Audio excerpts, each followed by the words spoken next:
I won't say I wasn't affected. That would not be correct. But my feelings were never negative toward the university, because I had the feeling that it really was not the university who was in fault. See, it was just a few people in the community and a few who were not willing to go along with the changes. But I'm very loyal to the University of Alabama. Good, better, best. Never let it rest until your good is better and your better is the best. And so the only way that you can be better is to take whatever your good is and to build on that, to make it what you want it to be. I think people in Alabama are that way. I think people on this campus are that way, even though they don't get credit for it. If you were to look at all of the institutions that were integrated in 1960, 61, 62, 63, 64, the University of Alabama has probably accomplished more first than any of those other institutions. It means more for the people that came after me, I think, than it did for me, because I was just one person. But I think of the thousands of people that have come after me, and I would just like to think that their road might have been a little bit easier. All the South was being held back by this segregationist cloud over the educational institutions. There were just certain things that you couldn't do. There were certain directions you couldn't take because of that. And the night after successfully integrating the university and walking back, I lived in the woods back here over behind Tenor Hall, and walking across, I said, the cloud's gone. And I just saw it was so much hope and promise for the institution.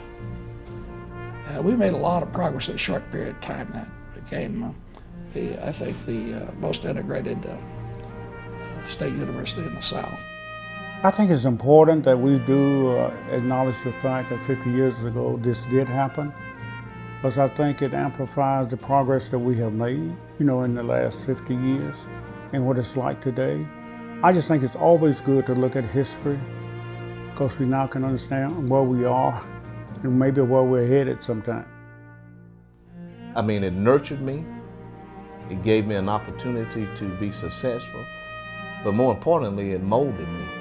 That's from playing football, that's from being a student at Big Good. It molded me and equipped me so I can be enabled to do what I'm doing now, and it's gratifying too. I think this milestone is something that everyone in our state should be proud of. The fact that we can look back 50 years and see that those persons who came through here, persevered, went through, and paved the way for us. And it's not just for African American students. I think it opened the door for the University of Alabama to be seen as a place that's welcoming to all persons. Alabama is not just a university, a place where you get higher education, but it's really a home.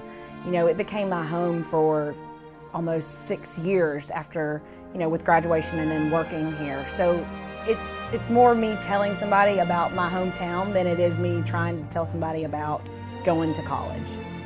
I had a phenomenal experience at the University of Alabama, and it actually was a full circle moment for me. My grandmother was a housekeeper at the University of Alabama, and I always heard stories of her and my mom picking up cans after games and just being on campus. And for me to be there and to be fully engaged in the community was a wonderful experience. I ended up being the chair of the Blackburn Institute and president of Mortar Board, and came within 2 percentage points of being the first African American female to be SGA president in Alabama. And those are things that I don't think my grandmother could have dreamed of, but made my experience spectacular, and one that I hope has inspired other young people who attend the University of Alabama. And that's the way I look at the young people who are at the University of Alabama. While I got a BS degree, they got masters and doctorates, and I'd like to see them on the faculties, faculty there, and even being president of a university. I'd like to see them have goals like that they can attain, that my little contribution that I made back in '63 would allow them to have a goal that's way beyond what my goal was at that point. It was to graduate.